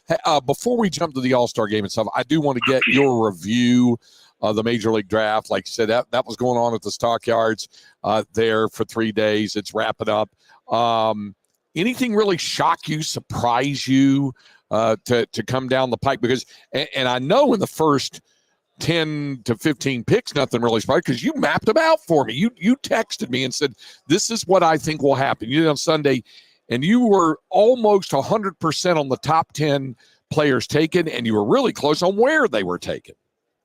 Yeah, it was a weird year in that early on, everybody kind of had a feel for what the top 10 was going to be. And then there became a lot of chaos, because when you get your pool, your amount that you're going to be able to spend, teams have just seen so much success in Baltimore and what Mike Elias did in like shaving money at the top and spending and spreading the money out over good players. And everybody kind of felt like that was going to happen, and it did. So the top 10 really fell right about the way everybody thought it would. And not even really surprises. Jack Caglione getting to 6 to Kansas City was somewhat a surprise, but really for the most part, there weren't many surprises inside of the top 10. Let me give you a chance to brag on your guys a little bit on how excited you are about the guys you drafted. Yeah, we're really excited about Hagen Smith. He's a Bullard, Texas kid that went to the University of Arkansas. I mean, I think everybody pretty much knows the talent, but the performer is quite impressive. I mean, never lost to Paul Skeens as a sophomore, struck out Travis Bazana, the number 1 pick in the draft, 3 times to start the season. I mean, just a super, super left-handed talent. When you talk about having Garrett Crochet and Noah Schultz and Grant Taylor, and just to put him inside that rotation is going to be very promising for us for years to come. Let me ask you, 3 Longhorns, at least to this point, what I last saw had been drafted, and there are a couple of future ones, obviously, high school kids as well, who are probably expected to sign. But the guys that we saw, Jared Thomas went 42nd overall, 2nd round to the Rockies. LeBaron Johnson went in the 5th round of the Rockies, and just a little while ago, Tanner Witt went in the 14th round of the New York Mets. Now, we know that JT has really good prospects. LeBaron, with some work, might be able to do so. I wanted to ask you about a guy like Tanner Witt. Great team guy. I know you think the world of him, who's just been unlucky and had the unfortunate injuries and the Tommy John surgery. So he winds up going to the 14th round. Let folks know what the road is like for a guy like that who had so much promise, then, of course, had injuries and surgery, and now going to have to try to find a way to fight his way back up through and show what he can do. Really a tremendous pick by the Mets, because the bloodlines are there. I worked with his father with the Miami Marlins. And everybody's just kind of been waiting on Tanner, waiting. And the health hasn't just been there. And it really unfortunate for such an ultra talented kid. But now he gets to take the rest of the summer into the fall with the best sports science team, their medical team, their strength and conditioning program, and like really just take the time to invest in his body and getting healthy so that, you know, when spring training gets here, now they can take the physical tools that he brings to the table and try to, you know, re-hone them and get just a tremendous pick by the Mets. Jared Thomas, arguably the best baseball player inside the top 2 rounds. He's ultra dynamic with the bat. He can play first base. He can play all 3 outfield positions. Just a baseball player by definition. And he, you know, when he puts on 15, 20 pounds, the sky's the limit for him. And LeBaron Johnson, who I absolutely love and spoke to the family on Friday. He was taking 1 pick before us. And there was a gasp because this is arguably the highest ceiling pitcher on the board, really did a tremendous job. And the sky is the limit for him. He's just scratching the surface of what he could be as a pitcher. And I'm just so incredibly happy for LBJ and his family. Is it safe to say there would have been strong consideration for the White Sox to take him had the Rockies not? It is very safe to say. Wow. Okay. Visiting with Gene Watson here. All right, let's turn our attention to the All-Star game. First of all, you had to have a lot of pride in a guy that you've known the Witt family for years and years, ever since Bobby Jr. was real little, to see him get to the final swing. And listen, Gino, I rooted for him all the way up to matching up with Teoscar Hernandez because that's the Dodger in me. But, and I was glad a Dodger finally won the thing for the first time. But you had to be pretty excited to see what Bobby Witt Jr. did, if not surprised, certainly by what he did in the home run derby last night. It was such a cool thing to watch because just knowing he grew up in Colleyville, went to Colley Bear House High School, knowing he probably had a couple of hundred people in the stands. And, you know, his brother-in-law, James Russell, is the son of former closer Jeff Russell, who threw to him in the Derby. And, you know, my wife used to be his nanny when he was a baby. So to watch him out there on the mound throwing BP was really cool. But just such a special night for Bobby and for that family. And not surprising, he did great. And just a really cool thing to experience. All right, what should we look for tonight? I know there's a lot of excitement about Paul Skeens. You know, there are 34 first-time All-Stars. What should baseball fans look for tonight from Globe Life? Well, I think Skeens is going to be the storyline. I love the way Juan Soto said he's going to do whatever he takes to get Aaron Judge to the plate to face Skeens. But just, you know, 43 first-time All-Stars. I think it's going to be great to possibly see somebody come off the bench and get the big hit to win it, a young star from one of the teams. But it's just such a testimony when you look at the draft and you look in the first round and 9 minority players selected in the draft, and you look at the All-Star game and there's, you know, upwards of 35 new All-Stars in the game. It just speaks to the youth and the vibrance of the game. And it's just going to be so exciting for them to be on such a great stage tonight, and it'll be really a fun game to watch. He's Gene Watson from the front office of the Chicago White Sox, joins us each week on the program. Gino, enjoy it, if by television, tonight for the All-Star game. We'll look forward to visiting next week when we get back on track when the figurative second half of the season gets underway. I appreciate the time. Have a great night. Enjoy the game. You bet. All right, that's Gene Watson. We're going to hear from Kirby Smart, the head coach of the Georgia Bulldogs, coming up next when we continue here on Sports Radio AM 13 under the Zone and the iHeartRadio app.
It's the Craig Way Show with the voice of the Texas Longhorns and Hall of Fame broadcaster, Craig Way.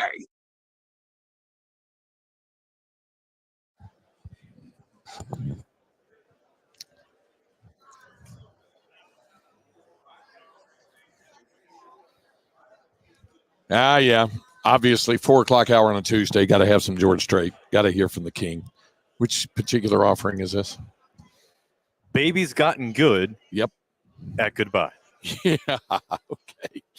All right. We're not ready to say goodbye yet on day number 2 here of SEC Media Days here inside the Omni. We heard from Brent Venables earlier. We had a live visit here with the commissioner, Greg Sankey. We visited with Fozzy Whittaker, also with Bobby Burton. So it's been a busy day. But let's hear from Kirby Smart. After all, he is the head coach of the team picked to win the Southeastern Conference. Kirby is quick to talk about the fact that they don't exactly have the most appealing road schedule in the world. So while folks are looking at them and saying, hey, look, this is just how it is. Georgia is picked to maybe even win the national championship in a lot of publications, including, say, Athlons, and I've looked at that, and Lindy's and some of the others as well.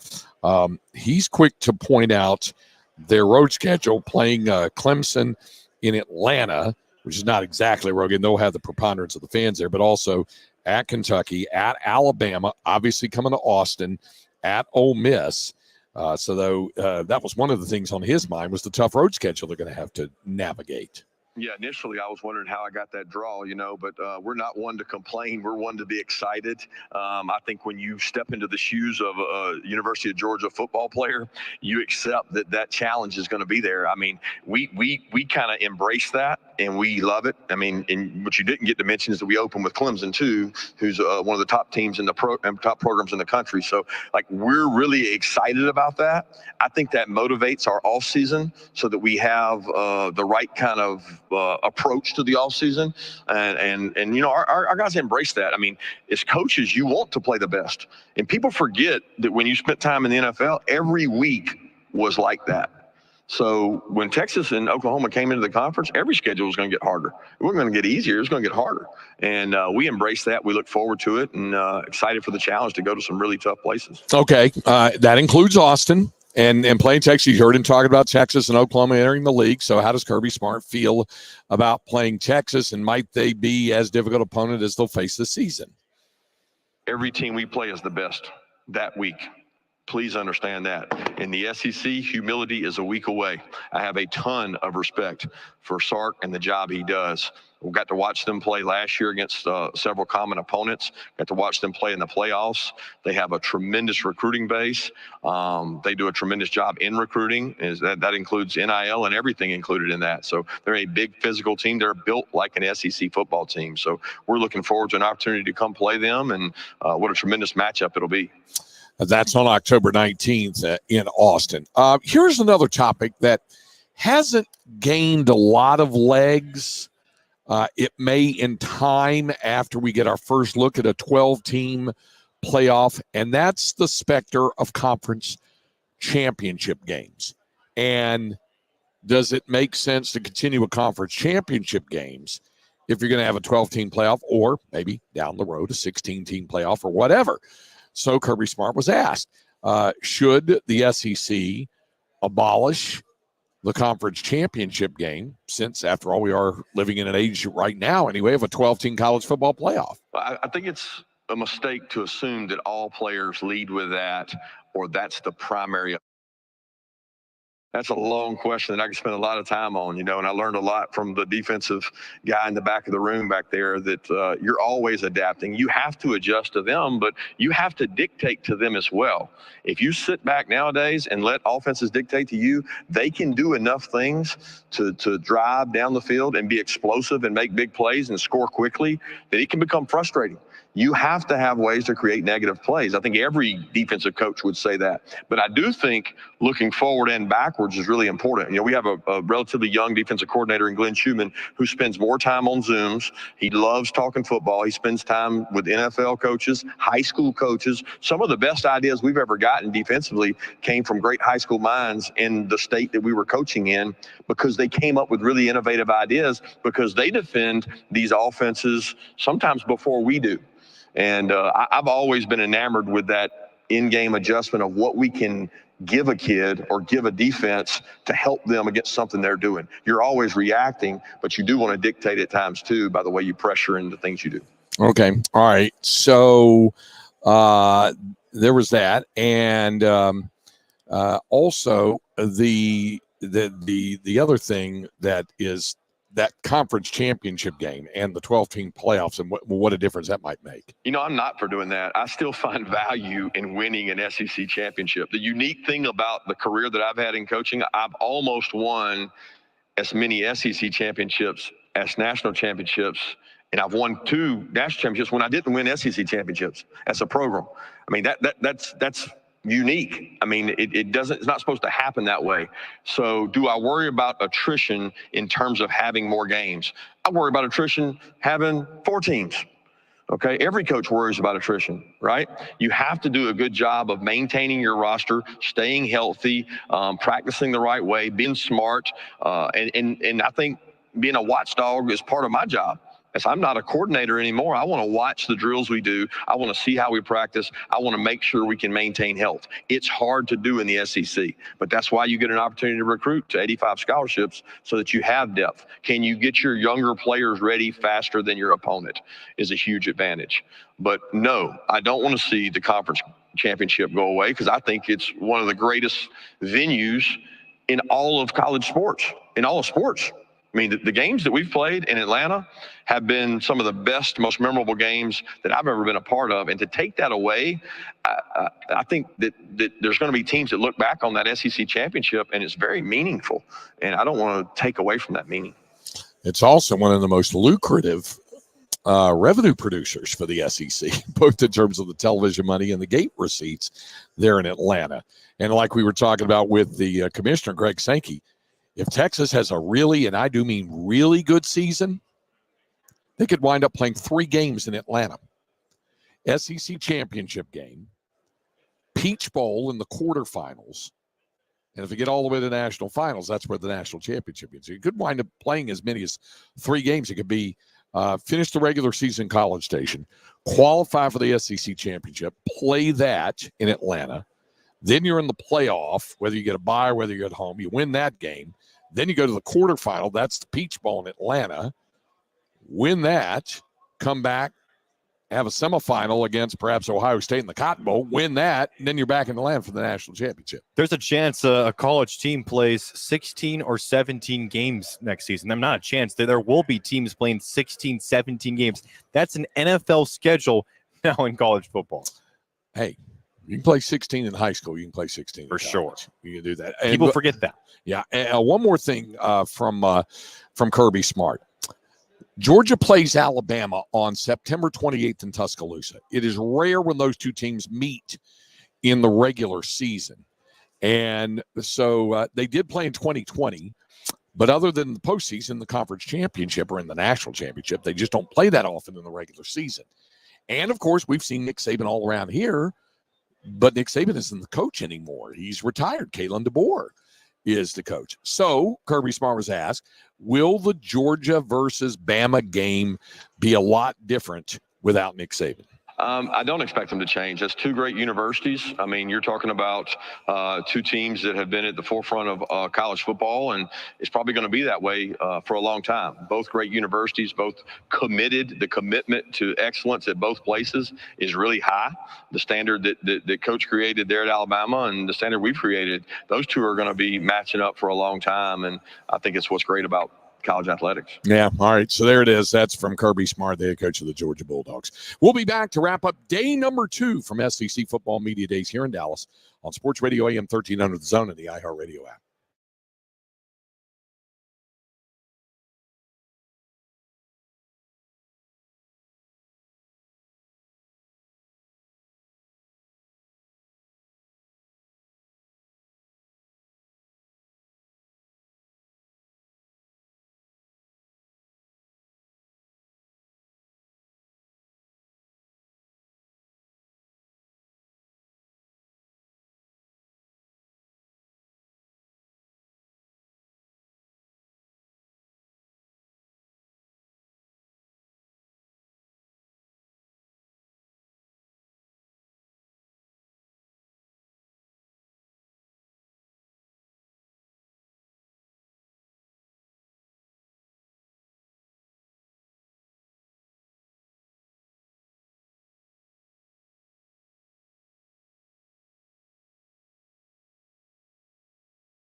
We get ready to wrap it up here. Day number 2, as the second day of activities at the SEC Football Media Days concludes.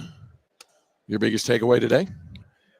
Horns down is still a thing, unfortunately. And tomorrow it might continue. And Thursday, of course, with A&M arriving, I'm guessing Mike Elko will be asked about it. At least I think his answer would be a lot different than what Jimbo Fisher's might have been. But, hey, 2 days down in the books. And tomorrow, a big day for us as the Texas Longhorns will be here in attendance at the Dallas Omni.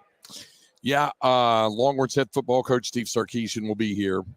Quarterback Quinn Ewers, offensive tackle Kelvin Danks, and the Longhorns all-purpose DB, be it the star back or the corner or safety, Jade Barron, 6-year senior, will be here as well. Folks who have not experienced Jade Barron before are going to find out what a soundbite that young man is. He's a lot of fun to visit with. Compare him to Quinn Ewers, and it's quite the difference in the soundbite. Yeah. Now, Quinn has improved. He's gotten a lot better. Put it this way. Quinn's deal isn't that he can't in the word speak the language. He's always carefully chosen his words based on the fact that he's at a press conference or surrounded by media, that sort of thing. But as he has continued throughout his collegiate career, he's gotten more comfortable, a lot more relaxed, and I would say in some circles, depending, a little more trusting of certain media. Certainly he's been great with us. But, he'll be there as one of the spokesmen for the team tomorrow. So we'll look forward to bringing you those conversations. I'll have a sit down with Sark, as we do every year, and we'll talk about it. We'll hear from other coaches as well. It'll be interesting to hear from Florida and Mississippi State tomorrow, I believe. I'm trying to remember who the last one is tomorrow. Georgia, correct? Georgia was today. They were today? Okay. So Alabama. It's Alabama. That's right. Roll Tide. It's Alabama. In fact, Kalen DeBoer starts it all tomorrow morning. So, all right, we'll look forward to that. Hope you enjoy the All-Star game tonight. We hope to enjoy it as well. We'll be back. Thanks to all our guests today, Fozzy Whittaker. Thanks as well to Bobby Burton, to the commissioner of the SEC, Greg Sankey, to Gene Watson. And thanks to you for tuning in. Stay tuned. Covino and Rich, Fox Sports Radio up next. For the producer, Cameron Parker, I'm Craig Wade. Thanks for joining us. We'll visit with you tomorrow afternoon at 2 o'clock from right here in downtown Dallas at the SEC Football Media Days on Sports Radio AM 1300 The Zone.